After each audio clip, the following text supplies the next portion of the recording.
Good morning, all. Welcome to IIRF podcast.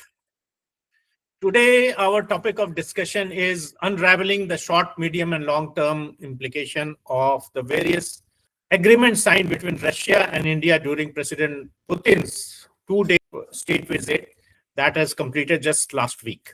This was not just a coincidence that Alison Hooker, the US Secretary of State for Political Affairs, I think is the third highest ranking position in the State Department, rushed to India December 7, 2025, just one day after Russian President Vladimir Putin's state visit was concluded on 5th and 6th. Apparently, President Putin's trip that was focused on deepening the Indo-Russian ties in defense, energy, trade, strategic partnership.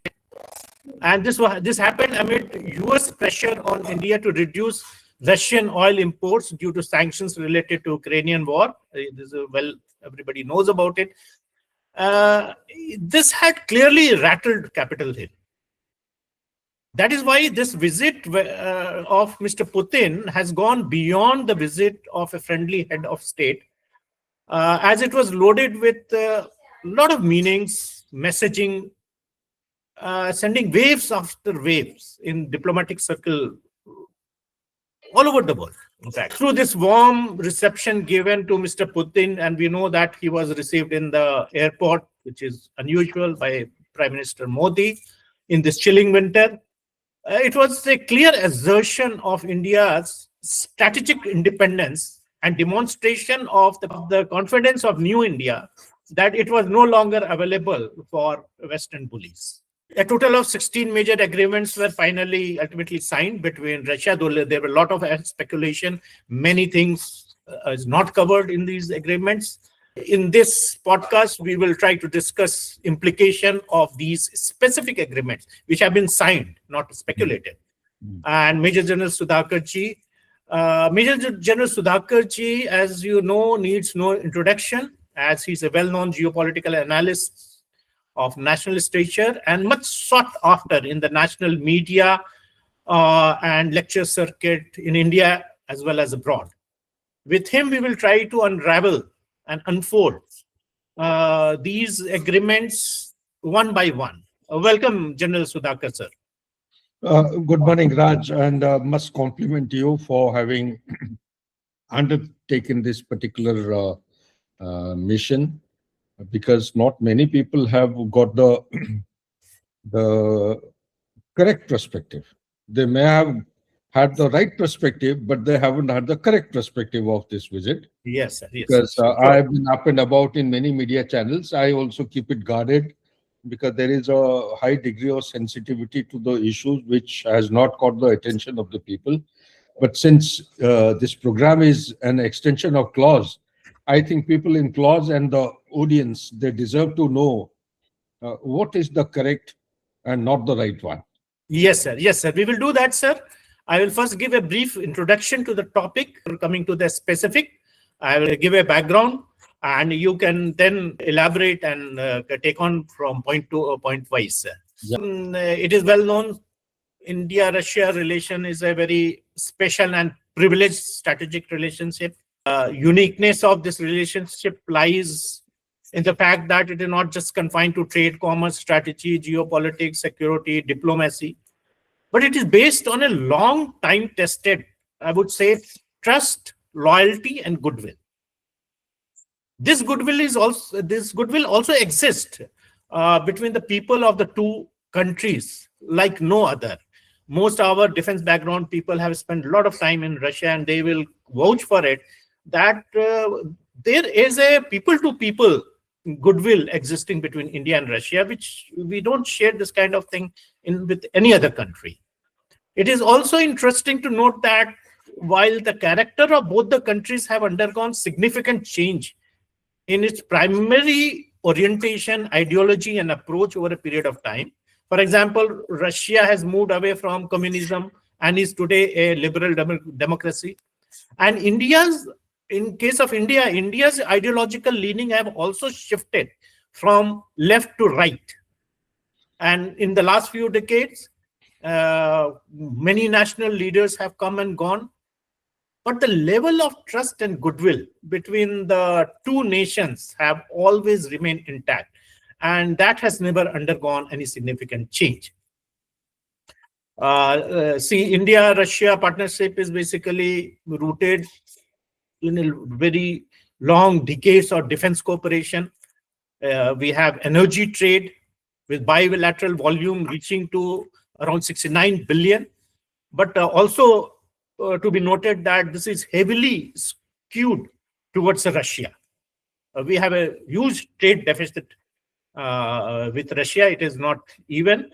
And anyway, Sudhakar sir will elaborate why it is so and what can be done about it. And also, we know that nuclear energy, shared advocacy of multipolar world order are other important features that India and Russia share in common. This visit, the trade agreements have been targeting to 100 billion by 2030.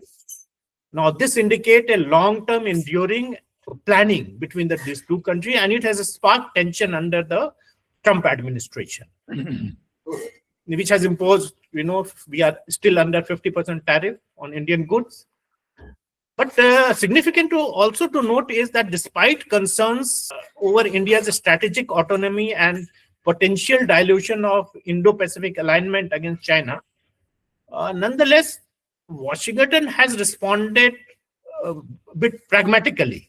It has not officially responded very alarming, and sent a high-level engagement to bolster bilateral ties in technology, space, and trade. In fact, Mr. Hooker has spent a lot of time with the ISRO chief. If the US looks that they are still keen in deepening their relationship with India as their largest partner.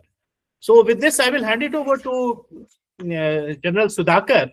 If you like to give some opening remarks about this topic, and then we will go to the 16 agreements and see what it is all about and what its implications are. Sir, over to you. Very thank you, Raj, for that wonderful introduction. Compliments to you. Just allow me to make very quick reflections as a backgrounder.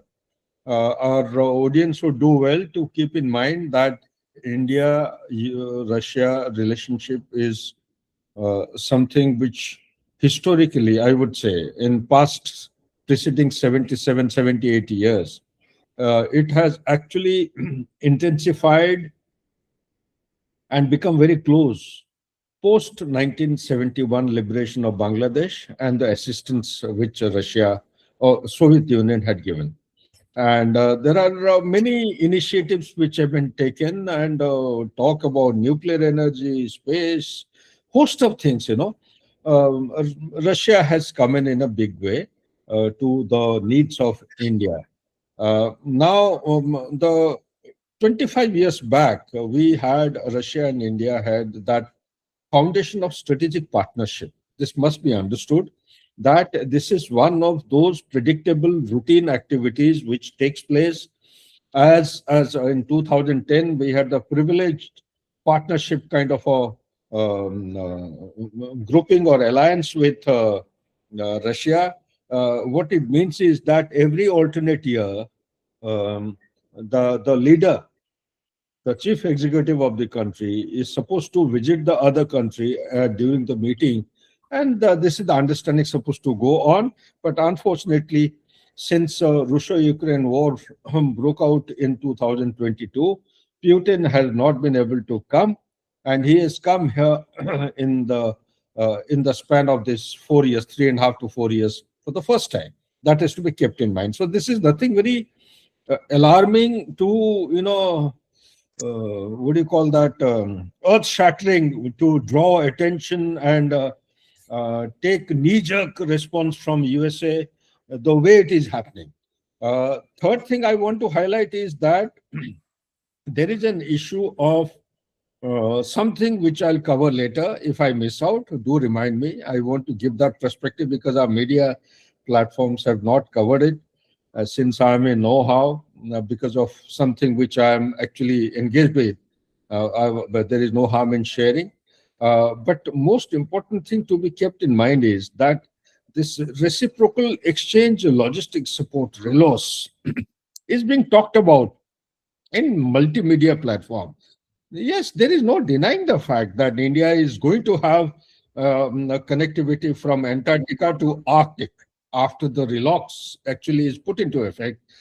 As of now, we have a footprint in Antarctica, and sooner we are going to have a footprint along the North Sea or the Arctic as well, as the ice is melting and Russia has given this offer. That is notwithstanding. There are issues which have to be kept in mind, couple of issues. The central issue is that of this meeting, particular meeting, is related to trade, energy, security in respect of both the countries. Mutually impacting issues related to the three headings: trade, energy, and security. So how it is going to happen and in what form? Definitely, it will alter the balance of power uh, in the south subcontinent, and also the balance of power towards the Arctic, towards Russia. How it is going to change the balance of power, that we'll talk in that confidential or whatever portion I want to share. So this is the start point. With this, I'll give it back to you so that we can start, commence the process of the question answer. Very rightly said, sir. Very rightly said, sir. On the face of it, if we see go through the agreement that we will be doing right now, so it is very perceptible that there are not many things of immediate implications, but the provisions are all having futuristic and long term. And I would say that this is what has rattled US more than what we are getting immediately, because this relationship is now assuming a shape of a structural relationship, institutional relationship, which means we are creating institutions with a long-term futuristic view. Whereas in the last 2 decades, it was understood that India is withdrawing from its strategic relationship from Russia and shifting towards USA, and that is what US also, and the debate, if I am not wrong, has always been when US used to tell Indian interlocutors that you are too much dependent on Russia. Then we used to tell them, see, we have so many weapon systems, legacy weapon systems, we cannot suddenly withdraw. And that's why it will take time and slowly. But during this meeting, that logic seems to be reversing. It doesn't show that we are withdrawing. It shows that we are more and more integrating. And that is definitely has trouble. If you allow, sir, I will read out the first agreement that has been signed. Let us be more focused on that, sir. If you, but no, you please read out. But allow me to also give a rejoinder to what you have just articulated. People yes, sir, do well to understand that sir, at one point in time, the overall dependency on Russia, military hardware I am talking of, used to be 86%. From 86, it came down to 76% prior to 2014. And between 2014 and now 2011-12 to 2024-25, the window which is actually impacted in line with what you have just articulated, our dependency on Russia has drastically reduced. It has got diversified. How it happened? Post Galwan, India has gone in for emergency procurement or ad hoc procurement. Post Galwan, plus India also wanted to diversify, and post Galwan itself, the Russia-Ukraine war has actually commenced, thereby rendering the manufacturing points of Russia absolutely ineffective, because the working class people, they were not available. They fell short of soldiers. They started going for the training. So there was a inconsistent, irregular supply of spare parts, and the committed resources like S-400, it is 2 years delayed. which should have come to us 2 years prior. 2 more batteries are still pending. We want to buy some more. So because of this, naturally, it has fallen on the line of what USA has been demanding, that today our dependence on USA itself, people may not be knowing. If they know, it's good. We have bought weapon platforms or military hardware worth about $25 billion between 2000, whatever, in last 10, 25 years or so. Sir. And second thing that I want to, our dependence on USA has gone up from 9% to upwards. I think it's close to 11 or 13% now. Earlier, it used to be 0%. And in case of France, it is 36%. In case of Israel, it is 13 to 16%. So likewise, it is getting diversified gradually. So it is not correct that we are dependent entirely on Russia. However, the fact of the matter remains that what has happened in past so many years with Russia cannot be undone in just about 4 years' time. It will take a lot of time. But notwithstanding that, because of one element which you highlighted, there is only one country in the world which, as far as India is concerned, is giving out a kind of on a platter, and that very important factor is trust. Here is a country which is offering everything, technology transfer without any strings attached. They said, you do indigenous production. There is no country in the world which would give this kind of offer. I can say with a lot of confidence and clarity. So that is one issue. And second issue that we need to also keep in mind is that even now, our dependence on Russia as far as military hardware is concerned, it has come down drastically from 76% to 36%. But 36% is not a lesser percentage. It is quite a high percentage. France is 36%, 33 or 36%. Russia is 36%. America is 9 to 13%. Israel is 13 to 16%. This is how the profile of import is diversified as far as India is concerned in respect of military hardware. That's it. You can start your questions, please. What you have just now said, sir, before moving to the agreement part, I have a slide, sir. Can you see the slides on the screen? India trade. Okay, good. 45 USA. It has gone up. What's 45.69? We hardly have any trade. Raj, we are talking about military hardware. This is talking about export, import, and trade. No, I'm coming to that. This is the total. Why I am supplementing what you have said, sir, through this. That if you see, compared to USA, our Russian trade is not that huge. 68.72 million. And we have, in fact, the trade imbalance negatively to India. Whereas in US, we have got not only 132, but we have a surplus trade balance for 40. And America has been insisting that this trade balance should go. We cannot allow it. I think this surplus that we are generating from EU and US, we are transferring it to Russia. So, I mean, it makes sense for India to buy more equipment from US and EU to compensate this trade surplus. So that is also the reason why our shift should be logically taking place to balance the thing. That is about your points. And now, yes, sir, that is a good point. But USA cannot be trusted. This is a country. Yes, that factor will come. Yes, put you in a lurch. It has actually put India in a lurch many times. One has to be very careful when you go in for some kind of weapon system. You see, whatever we buy from US or any country, it has to be on the paradigm of Make in India. Technology transfer, they have agreed up to 85% or 86% with regard to the G technology, that is aircraft engine, aerospace engine. But that also, we need to negotiate with a country like USA because it's the most unreliable, undependable. Yes, sir. You cannot trust this country, and it must be spoken out, called out loudly and clearly. Then only it will sink into the heads of the people. Because there is talk about the media, talk about any deal with USA, talk about any human relations, talk about anything with this country.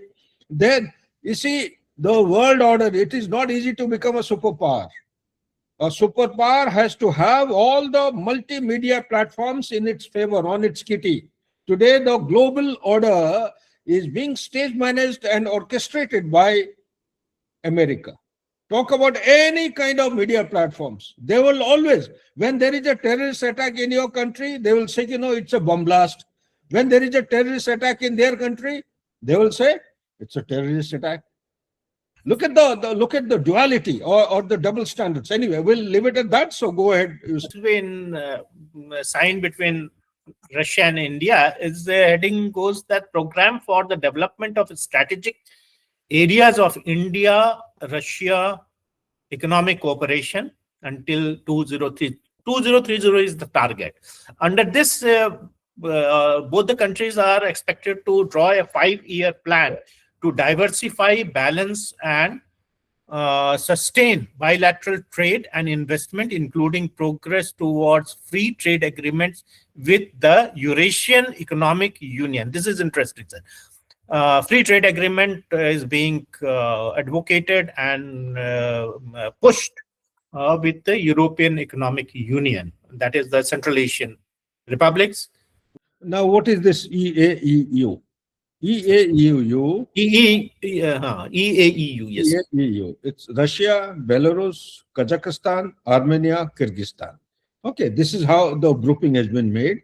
Free trade agreement with the it is Eurasian Economic Union, EAEU, correct. So this is what it is. It's an economic bloc led by Russia, designed for post-Soviet economic integration, acting as a counterweight to Western influence. The objective of this organization is to provide be a counterweight to Western influence like the European Union by promoting free trade, capital/labor movement, and coordinated policies among members. Members are given out to boost to regional competitiveness and living standards, fitting into Russia's broader Eurasian integration vision. There are a host of other issues, but now let's focus on this. You see, primarily our trade objective has been set at $100 billion by 2030. As on today, it is 68.7 billion. And out of 68.7 billion, average I'm talking of, 5 billion we actually export to Russia, and the rest comes from Russia to India. So it is, like you rightly said, it is a skewed. The trade deficit of India is huge.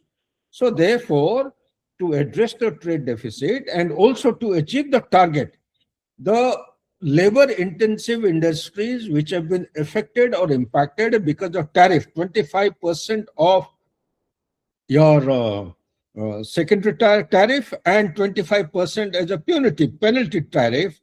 Labor intensive, like you have leather, you have gems, you have hosiery, you have shoes. Likewise, there are a host of other things which are being manufactured in India, and jewelry is the predominant one. So we are seeking out markets which have been thrown open by Russia. Is it welcome? Plus, this trade agreement is going to do wonders and provide a good, effective counterweight to the European Union. That is one point I wanted to make. Second point that I wish to make is that when you talk about issues with regard to three headings when I gave, trade, energy, and security, in all the three, you will come across there is an element, whatever transactions we are doing, why USA is getting jittery. USA or Donald Trump, he's not talking what he wants to talk or what he wants to say. He's making oil and all. Same USA, it is at their behest we had gone in for buying oil. Otherwise, one barrel in the international oil market would have shot up from whatever is today. I think today it's $75 or $85 per barrel. It would have gone up to 200 US dollar per barrel. That is the cost impact in the international market. It is at their behest, since all the European market which were dependent on Russia at that point in time, they had got diverted to Middle East. Middle East was getting cluttered up. Therefore, India did a fine balancing management. And more than that, people have to understand that the G7 countries or the leading economies, they have set a cap. The cap is $60 per barrel. and we are sticking to the cap which they have enunciated or promulgated. We are also going by, it is not a UN restriction or a UN sanction which has been imposed. It is the leading economies who have imposed this restriction on us. And second thing is, they have also time to time, every month or 2 months or 3 months, they keep coming up with new restrictions imposed, so that the Russian economy choked seriously. So that is what has happened, be it the shipping, be it of hiring of vessels, be it of port facility, etc., be it of handling of cargo handling. Everything has been imposed and we are paying for everything. India is not doing anything free of cost. So despite that, they have still insisting this. What is the issue then? Why Donald Trump is insisting for this? Because the transactions are taking place. If I give you the figures, in 2020-21, India's import of oil was from Russia was 1.6%. 21-22, it went to 2%. 22 to 23, 19%. 23 to 24, 33.4%. 24 to 25, 35.1%. In September 2024, it had reached a peak of 41%. It has come down by 10% in September 2025 to 31%. But the transaction is taking place. Total money we have spent so far in importing crude oil from Russia is 135.7 billion approximately in past 3.5 years. Out of 135.7 billion, 75 billion worth of money has been paid in form of rupee or ruble or yuan. So therefore, Donald Trump is getting jitters, sleepless night, that like India, there are more than 41 countries in the world who have already decided and started the process of making their commercial transactions other than dollar. Dollar is the accepted reserve currency in the world. There are three currencies: dollar, euro, and yen. So India is transacting in this, and therefore it is causing the fear of de-dollarization, giving sleepless nights to the Americans, which they are afraid of stating, because the dominance of dollar at one point in time, at the highest peak point, was 89%, 86%. From 86% during pandemic, it came down to 54%. Economic experts, they always say that if the dominance of a reserve currency, international reserve currency, goes down below 50%, that will be an irreversible turning point. A superpower, as on today, being called a declining superpower, it can no longer be called, or given the status of declining, it will be called as a declined superpower. And as a student of geopolitics, I feel that this is going to stabilize between 35 to 40% by 2035, 2040. That is all I have. Yeah. Given a lot of input. While we are still on this point, I think we will not be able to cover all the 16 points, but the first point itself is very interesting, and a lot of things are coming to my mind also.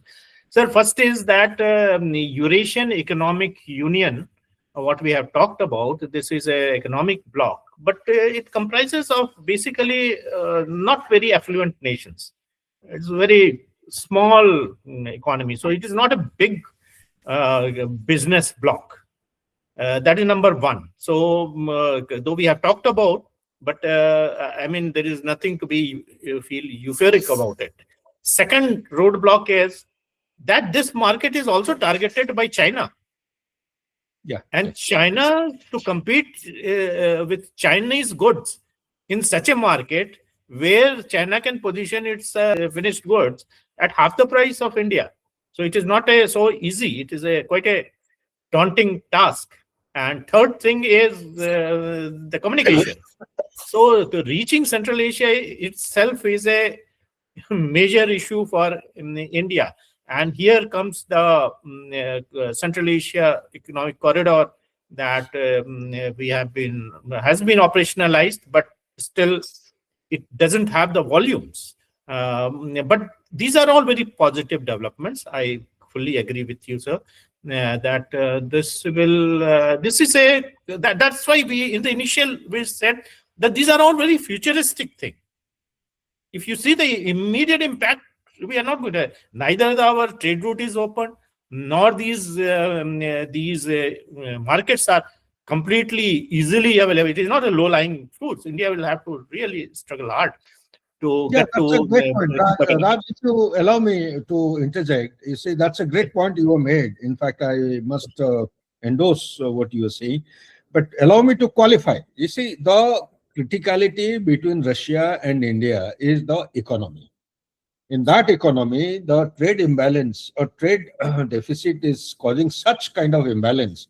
Russia, for example, has got huge amount of money in Indian rupees. Yes, sir. Now, what do they do? They How don't. do you transfer them? How do you transit? So that is Lavrov, when he had come in between, sir, last year, he said, yes. What am I going to do with this rupee? But there So is what a we very have little decided that I is want to buy from you. I don't. so I have not still understood why we cannot give Russia the goods that way. We produce a lot. no, that's what I'm going to share with the audience. That Russia has taken a decision. It is not come in the open source, maybe, that they will be encouraging the entrepreneurs, business industries to come to India, set up industry here in India. Yeah. Okay, and utilize this rupee, which is in abundance. That is a very major step which is taking place. Also, at the same time, as far as India in Russia is concerned, there are many issues for pharmaceutical industry, urea factory, manufacturing of urea, because Yeah, we it had a will come, sir. There's an agreement on that. okay, so there is a separate agreement. There are people, you see, aging population. It is all related to this first point. Today, out of 14 crores or close to 15 crores of population of Russia, you see the median age of Russia is around 40.9 years, roughly close to 41 years. Japan is 49, China is around 41. Go to Europe, it has crossed 40 long time back. America is facing the same problems, all leading economies, and Russia is facing. And look at the what do you call Negative that? growth, sir. Yeah, just like Europe. Total fertility rate, TFR. TFR replacement rate is supposed to be 2.1, is, but instead of 2.1, they have already gone down to 1.4 or 1.6. That means one Very alarming. woman is producing only 1.4 child, which is highly dangerous. So Yes. there is a population imbalance in the country. Therefore, they have to go in for something like, people ready for Russia from Yeah, India. that second point is about that, sir. Let us Yeah. move on the point, sir, because these are the what is Yeah, covered in the second. So second point is agreement on temporary labor activity and mobility. So this agreement says that facilitate easier movement of Indian workers to Russia for employment with protection of skill migration. I think, sir, what you have just now point you have brought out, that the By it helps. 2030, Russia would be requiring something around 30 lakhs, means 3 million. 3 million skilled laborers going from multiple sources. India has grabbed the opportunity. It has been offered to India. So we'll train the people in Russian language. We'll train them what they're supposed to go there and do. Also remind me, this is connected to the point which I have been saying. Please remind me, they have some big plan which is being hush-hushed as of now, but sooner or later the open media also will come to know. So let me break that news. If it is known to others, fine. If it is not known, it will be a value addition to their knowledge. No, sir. We will love to listen to that.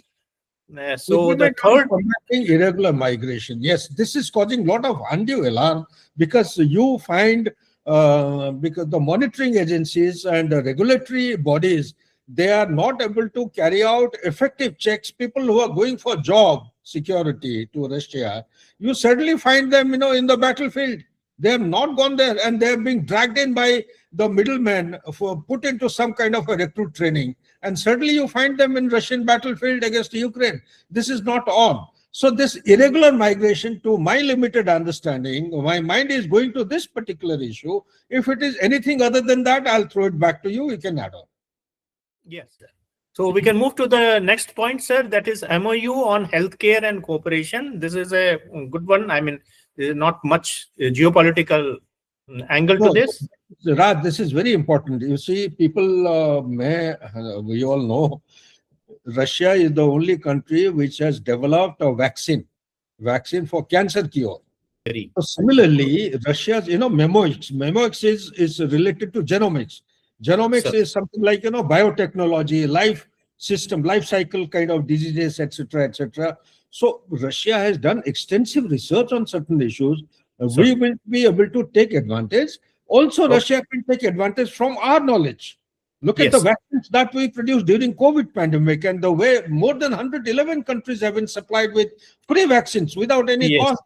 Whereas the Western alliances or the Western leading economies, they were doing the apartheid policy. They did not want to part with these vaccines to the countries who are in need. It is India which actually came forward and gave it free of cost to all the countries without any strings attached. That has to be actually understood and kept in mind. And our pharmaceutical industry, sir, is the largest in the world. 41%, To Africa. Yes, 41% of the world pharmaceutical is here in India. While China produces the generic medicines, Yeah. the patented medicines is being produced in India.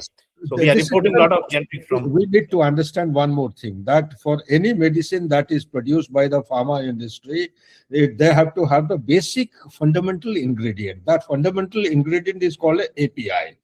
Okay, API, China is the country which produces largest quantum of API. There are other countries. So that API production has to have some kind of a fillip, some kind of a stimulus. That has to be kept in mind. We have to see between Russia and India, is it possible to mutually support each other and go in for independent, self-reliant production of API, without which you cannot sustain? Your dependency with China will be pretty high. That has to be reduced in the course of time. So here I will make a point, sir. It is very interesting and people miss out this point. Yeah. So all imports are not bad. When you are importing some raw material and ingredients, then do the value addition and then export it outside and make money out of it. So that kind of import actually is beneficial to you. So this is a very case in point that India imports a lot of generic medicines, AP, what was the term you used, sir? That raw material from China, make the finished good and supplies to even USA and African countries, and thereby makes money. So we should not always see imports as a negative thing. If it is a import of raw material that further helps in increasing our export. So that's one thing. Raj, API is active pharmaceutical ingredient. Yeah, this generic, what I call generic medicine, sir. Yes, sir. Biologically active substance in a drug that treats disease like paracetamol in pain relievers. Less commonly, API can refer to analytical profile index, a microbiology system for identifying bacteria, or in healthcare, IT. Application programming interface for data sharing also is quite common in this. This is API, and rightly said, I totally agree with you. But what is actually needed to be seen mutually, we need to, keep exchanging whatever perfection or expertise we have achieved in any particular paradigm. We can exchange on that issue. Yeah, agreement on food safety collaboration, India food safety standards, so and so. I have nothing to add. If you want to add on to this point, please go ahead. I have nothing to add on this. We will not spend time much on this, sir. See, both India and Russia are, sir, food self-sufficient country. We are exporters, actually. So there is, our per capita production of per square feet is very, very low international standard. There we have something we can improve a lot. So I think basically it is meant to enable India and Russia to send a lot of food items to each other. What we need, what they need. So that is an enabling agreement. Next is, sir, MOU. Yeah. One has to keep in mind one issue, that China imports 80% of its corn from Russia-Ukraine corridor. 80% consumption of corn is imported by China from Russia. Okay, so corn is one item. Second item is the wheat. China doesn't have sufficient arable land. It is called 12%, which is arable. Rest all lands are non-arable. Yeah, so China has got a problem. It is looking for grabbing, like in Africa, it has already grabbed 7% of the total land mass of Africa is already in Chinese hand. They have bought it. Similarly, Yes. America is not waking up. It has got more than 3% of the land which China has bought closer to their very sensitive installations. So Yes. similarly, They with import a lot Russia, of food. it is happening. We'll discuss that later. Now, coming to Yeah. the joint venture fertilizer plant, here, Just back to the same point, sir. It is very interesting, sir, that one of the pressure that US is applying on India is about opening of the agriculture sector. This is there are two main issues. One, Trump wants us to open the agriculture sector, which Mr. Modi is not agreeing because it will put a lot of problem for our farmers. And second is about oil. So here you see that agreement with food safety. I mean, sometime we will correlate that. Not now, sir. Next point, sir. MOU for joint venture fertilizer. yeah, we had a very bad experience with China. If you recall, one was tunnel boring machine, second was fertilizer, the third was, I think, some magnet which is required for electric vehicle. The consignments were lying in the shipyard for more than 1 year. Okay, they did not know. Yeah. They did not send it. Interesting. Yeah. Okay, it is something. In addition, I think our viewers would do it well to understand. Foxconn industry has started off with a big bang in assembling i17 mobile phones, and Sure. for i17 mobile phones, you require certain numbers of scientists, some technician. Now there are 300 scientists or technicians which had been taken from, as per my understanding, from China, without anything in writing, by a word of mouth, no email, no social WhatsApp messages. With a word of mouth, they were seen missing. They were gone, disappeared from the Tamil Nadu Foxconn industry. This is the new normal as far as China is concerned. So one should be quite alive to such kind of things. But we'll discuss the issue which I am saying. We'll discuss that issue at the end. Yeah, next please. So therefore, to cater for fertilizer, urea is one thing which we can import from Russia, and for that they have allowed us to manufacture our own industry, develop our own industry to manufacture fertilizers in Russia, and that can be imported accordingly. Can you throw some light, sir, what it is about that they are inviting Indian firms to go to Russia and set up the plants there? Why Russian people coming and setting up India and Indian going and setting up there? My understanding is that Russia, as a erstwhile superpower, although quite strong, but economically is getting weaker day by day. It is not as weak as the Eastern or the leading economies. It is becoming weaker. Okay. And therefore, and although the GDP, the rate of growth is 4.1%. Sir.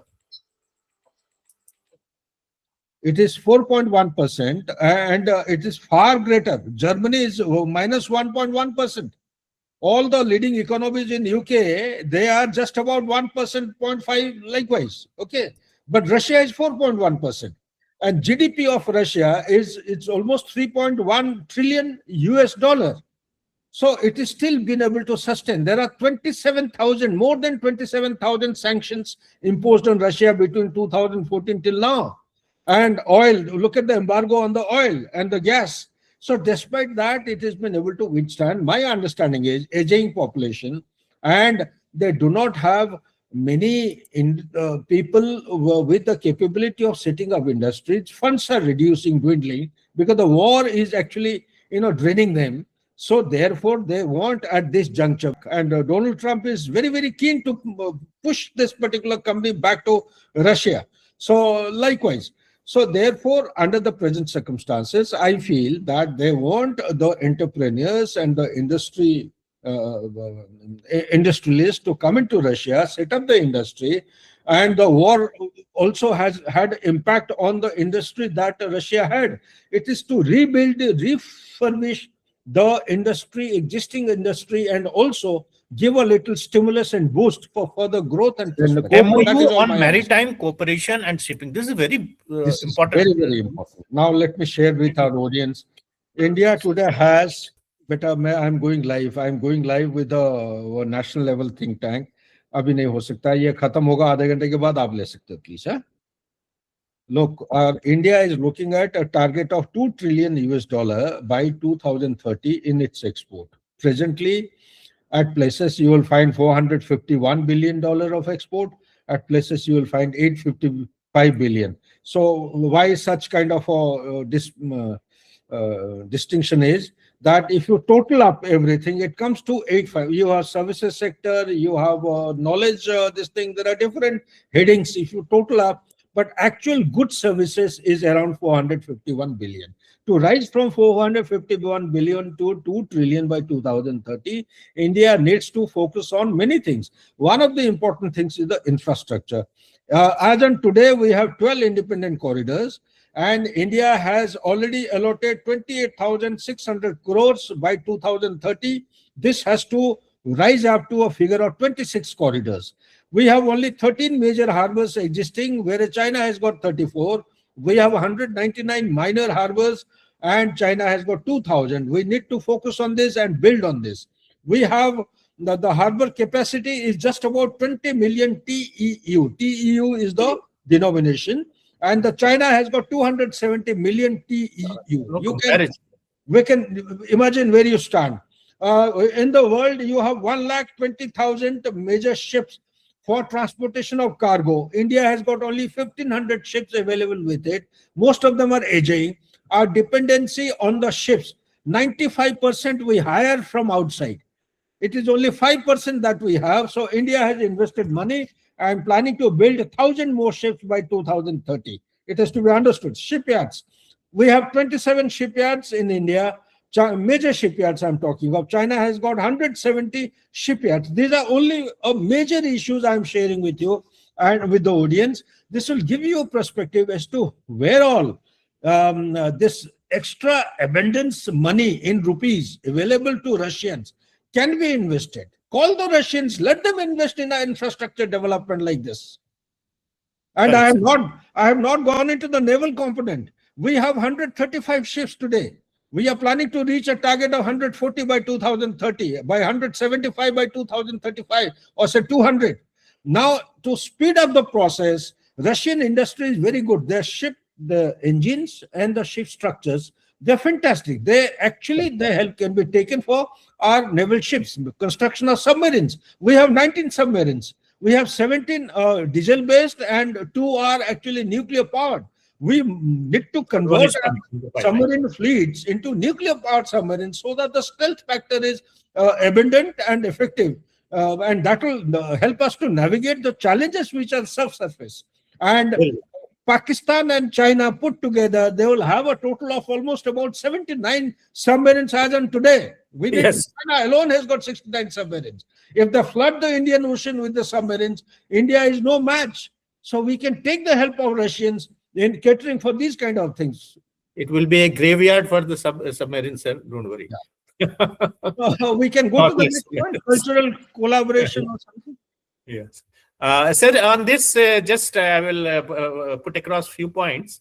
That first of all, sir, India's foreign trade is around 85% dependent on the maritime route, because our good friend, neighborly Pakistan has blocked our land route completely. That had made at one point of time. Raj, without meaning to contradict, our dependence on maritime, India's export on maritime is 90 to 95%. 90 to 95, sir. 85 was an understatement. I correct myself. It is 90 to 95%. 55%. And out of this 90 to 95%, 55% actually passes through South China, close to South China Sea to West Pacific, and 45% goes through the Suez Canal. This is how the border is. But point that I want to make, that out of these 95%, as you say, our export that is going, around good 70 to 80% goods are traveling not on Indian ships, but on foreign ships. Exactly. That's what the issue is. And if India aspires to be a future global power, I won't say superpower, global power to reckon with, it has to be a maritime power first. Only then, to To, be a global power, you have to be a maritime power. And we to, are nowhere close to being a maritime. Yes, we have fourth largest navy, but that doesn't qualify us to become a maritime power. Is one when you dominate the sea through your trade. And to dominate the sea with your trade, you have to have your own ships and your own harbors and your own overseas facilities. So I think there are a lot. And another thing I would like to put across is that container service. Sir, we are completely dependent on the containers, the goods travel in container, and container is dominated, monopolized by China. yeah, So if yeah. like during the COVID time, China stopped giving containers, and containers got locked on all the ships. The whole supply chain had, and India has got full capacity. Why I still fail to understand why India is not one of the major supplier of containers to the world. We have got No, and that's a great point. manpower, not much technology is needed, and we have plenty of steel. We should be producing the at least 50% of world container. Yeah, yeah, yeah, Yeah, that effort is on. This year in the financial hour budget, they have allocated, if I respect my memory, around 25,000 crores rupees towards infrastructure development for shipbuilding. And shipbuilding. that Shipbuilding is a includes, to my understanding, that also includes this particular aspect of container manufacturing. That has yes, to be given due because that's importance. a very doable thing. I always used to wonder shipbuilding, container building, and yes, in naval battleships, we have self-sufficiency, not self-sufficiency, we have fair in-house developed technology. That's very good. But on the civil side, we are tremendously lacking, and I think this agreement will definitely help, sir. Yeah. We'll quickly go through what are the other ones, sir? Next one You is read it?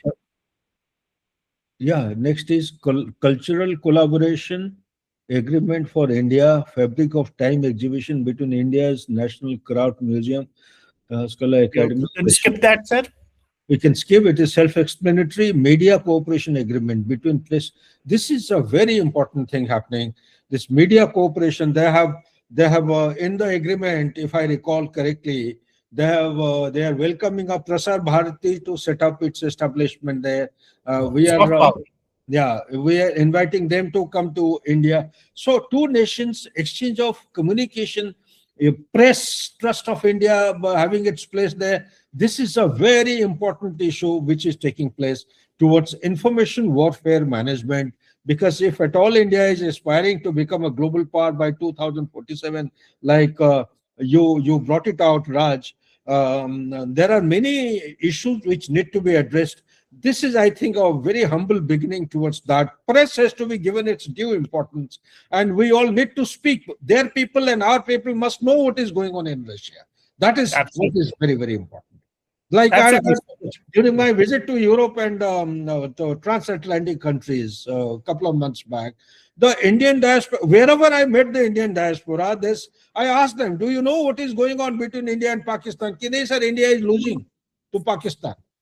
Yeah. Yeah. Where have you got this news from? From Pakistanis. Obviously, no Pakistani is going to say they are losing the game.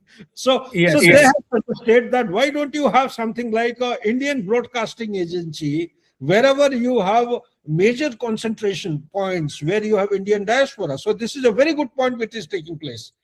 So the what you are talking about, sir, I would say it is a war of narratives. War of And war narratives. of narratives. I will give example of the Hamas-Israel war. While on the ground, Israel has been winning spectacular military successes it had, but on the perception war, it has lost big time. Because it has got a very negative perception now worldwide. And I think Russia and China have some huge expertise into media perception war. They have some algorithms or something. I am not expert on this, but I keep reading that they have some sort of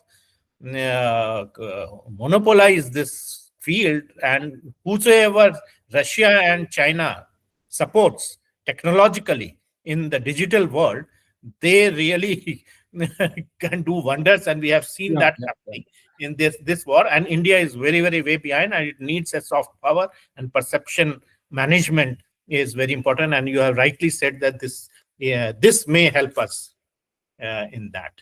Can we go to the next one, sir? And we'll go to next to MOU on civil nuclear energy cooperation signed by Yeah. Russia's Rosatom and Indian authorities to deepen ties, including proposal for small modular reactors. This is a very, very important because we have set a target of 500 gigawatts by 2030.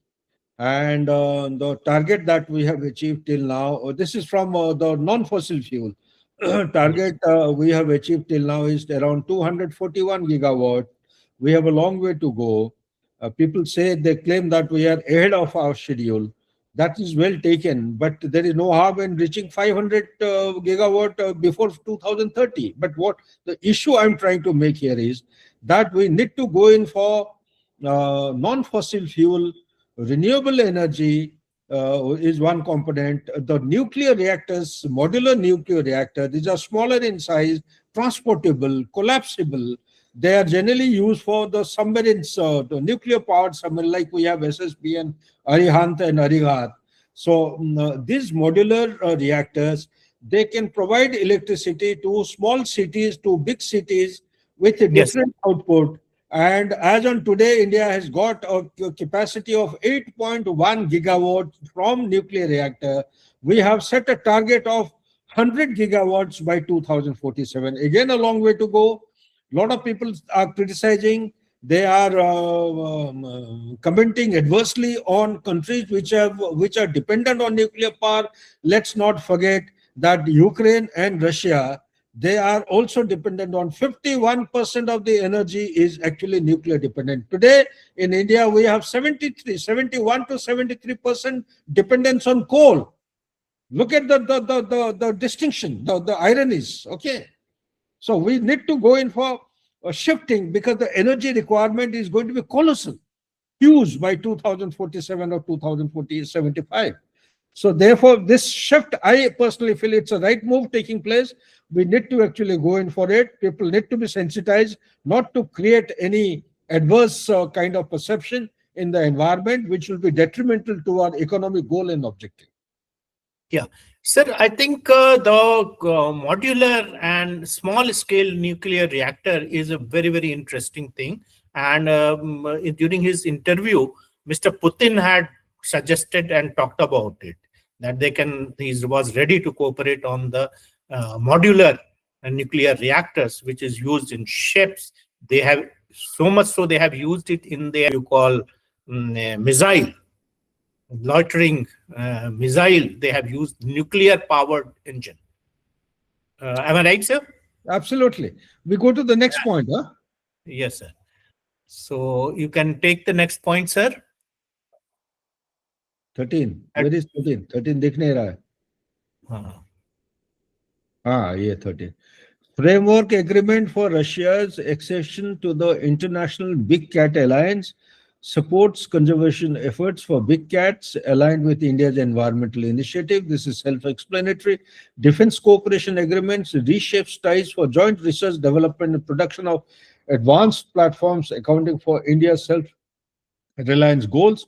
Specifics include ongoing S400, SU57 discussions, though not on new signing.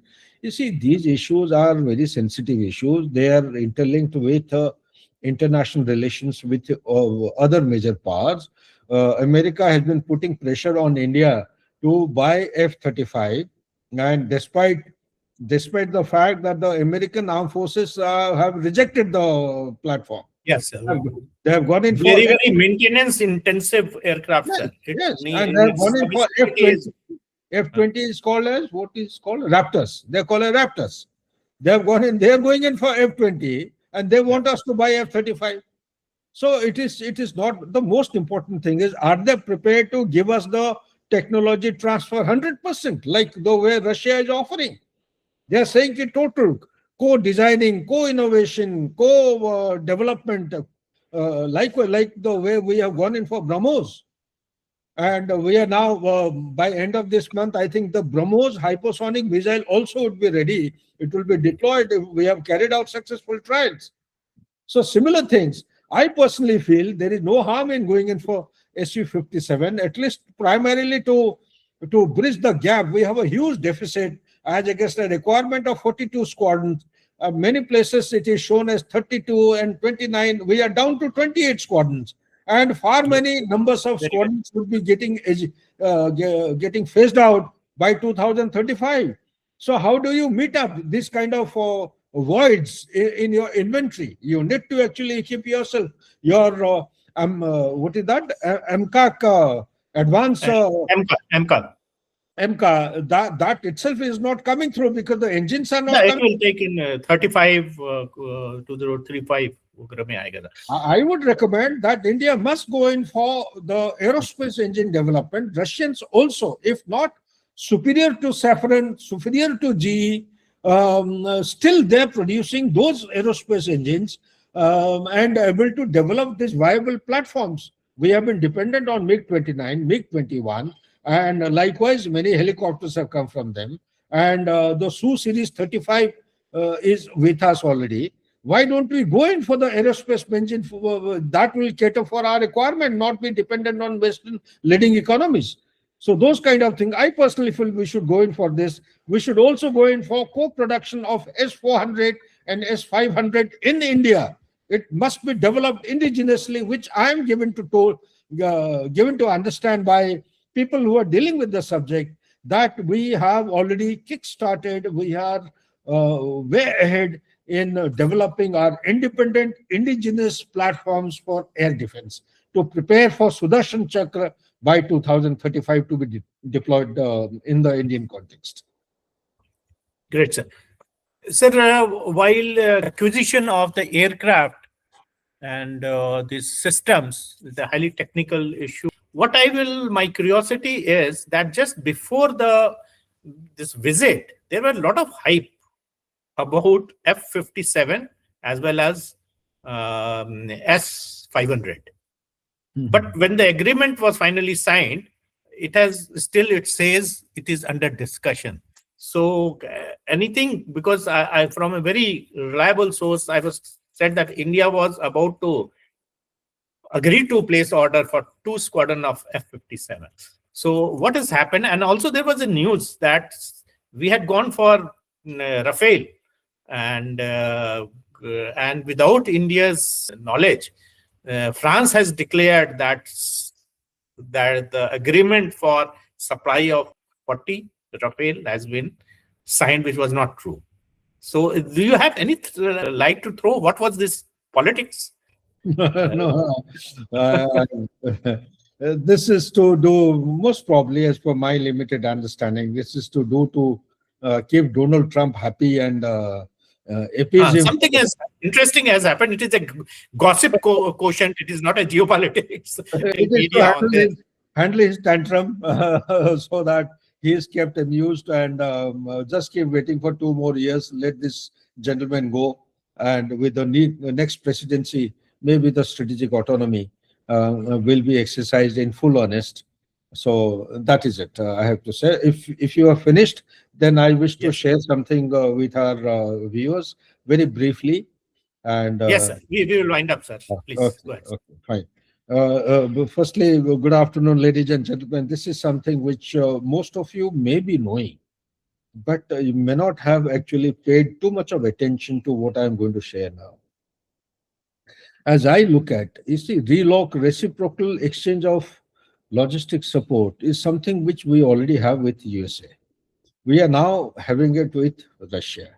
What does it mean? It means that Russia, without spending money in creating bases in the Indian Ocean region, including India, the massive, as it is, India doesn't allow any country to create bases on our land. But in the worst, should push comes to shove, if that kind of an agreement is made. So what I'm trying to say, the economics of any kind of ecosystem will be much more beneficial and productive if the dependency on the existing infrastructure is ensured. So Russia, post Cold War, beginning of Cold War, post World War II, has been actually aspiring to have secure access with warm water ports. As on today, Russia does not. Vladivostok is a frozen. If the water freezes, and Yes, 6 months it remains frozen. correct. The Crimea, Sevastopol is the only port in Black Sea, which it used to have when Soviet Union was there in its full format, and they used to have entry into the warm water of Black Sea, and through that they used to go to Mediterranean. Now, between Black Sea to Mediterranean, the leading economies or the NATO people have created lots of choke points. So the Yes. passage is not that free. The freedom of navigation that we often talk about is not as free as it used to be earlier. They want to choke Russian naval fleets and the resources as frequently as possible and cause economic penalties on Russia. So therefore, Russia has been actually hoping like hell and has accepted this particular offer with the India. Now, why? Yes, India requires some kind of a balance of power because USA one doesn't know what do they mean and what do they. Once we heard about Saint Martin's Island was the main cause of Sheikh Hasina being outstayed. The other day we found Munir sitting on his lap and having biryani, and now there are mineral deals and cryptocurrency and whatnot. And Pakistan is always, it is supposed to be a epicenter, not supposed, it is the epicenter of terrorism in the world. Latest one were also Pakistani, sir. A superpower is supposed to be a power of rules-based international order. How can a country which is leading the global order and called as the best, it is on a fundamental edifice of rules-based international order, promote legalizing or legitimizing non-state actors of a country like Pakistan? It is not understandable. So therefore, it is quite correct on our part to actually assume that there is a requirement to balance power in the Indian Ocean region, like the situation what happened in Maldives, situation what happened in Bangladesh or Nepal, Sri Lanka. So we need Russian presence. But more than that, ladies and gentlemen, I must tell you that what is happening in Vladivostok is very, very dangerous.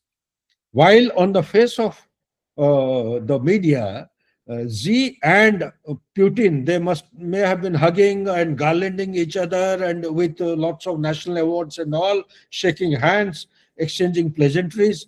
But behind the scene, there is a lot of friction mounting. What is that friction? About 150 years back, Vladivostok used to be part of China, Qing dynasty. And under the Tsar, it was not annexed, it was actually captured and made an integral part of Russia.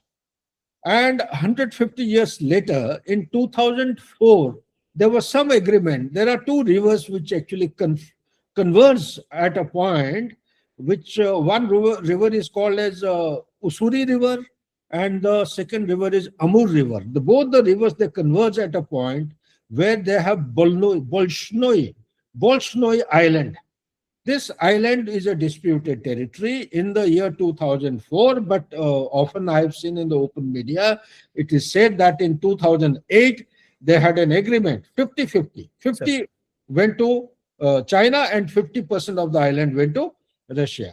Sometime back, this year in 2025 only, or also 24, China has given out renaming of the locations of these two islands and shown the entire island despite an agreement. The agreement has been ratified in respective institutions, parliament in Russia and in their case also the Congress, China.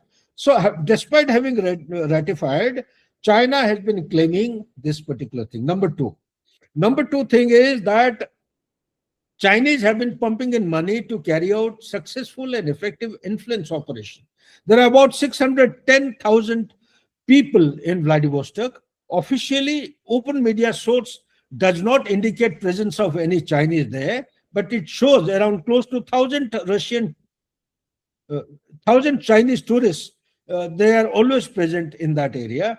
But there are reports to suggest that The people in the hierarchy, they have been influenced, they have been bought with the Chinese money. China has been going in for purchasing of land in an incremental manner. China has been encouraging marriage with the Russian females, producing kids there, the Han Chinese. Okay. So China has been making an all-out effort, and in social media, it is floating all over that this island belongs to China and China will take it. Although we keep discussing quite often about Taiwan, but not about this issue. For all you know, a bigger Taiwan in making is Vladivostok recapture, the plan of recapture or reintegration of Vladivostok with China. Therefore, in order to actually balance out, like we are talking about balance of power in the Indian Ocean, Russia is also looking for somebody, some friend like India, to bring its people. We have been given an island close to Vladivostok, develop a city there, a modern city, develop the industry in the outskirts, and also be present there as a counterweight to expansionism of China. This is all in brief I would like to share. While the visit may have been something significant in terms of India, may have caused tremors as far as the USA is concerned. It's a very good thing that the tremors are being caused. But the real issue is what I have just shared. That is all.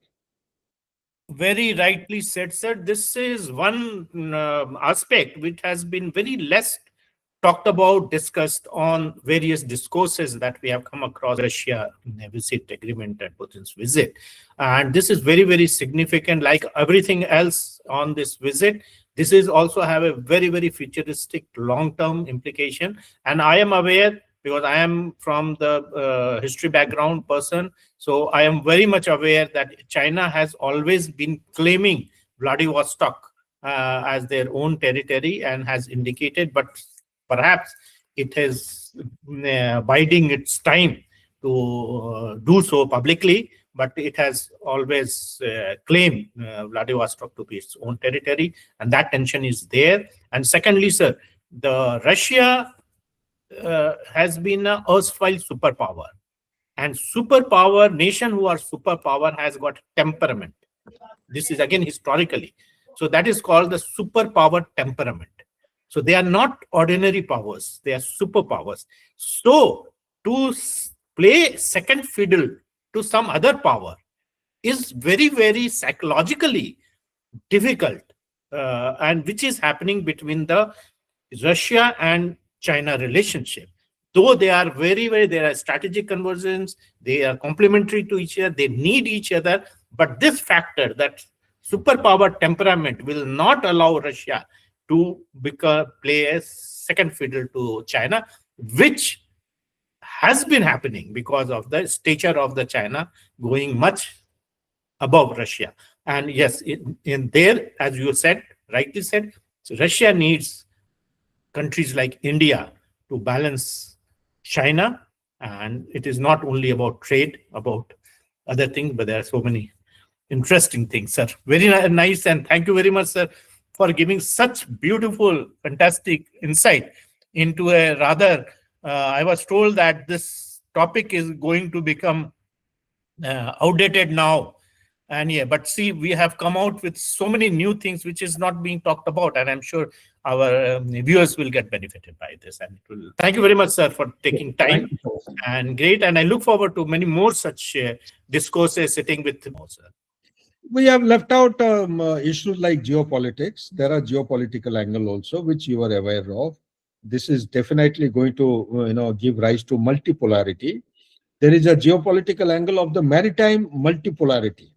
Multipolarity, and also there is going to be the connectivity between India and Vladivostok will not be touching any port of China in between, because people will do well to look at the map where Vladivostok is located. It's not close to Alaska, it is just at the tip of North Korea.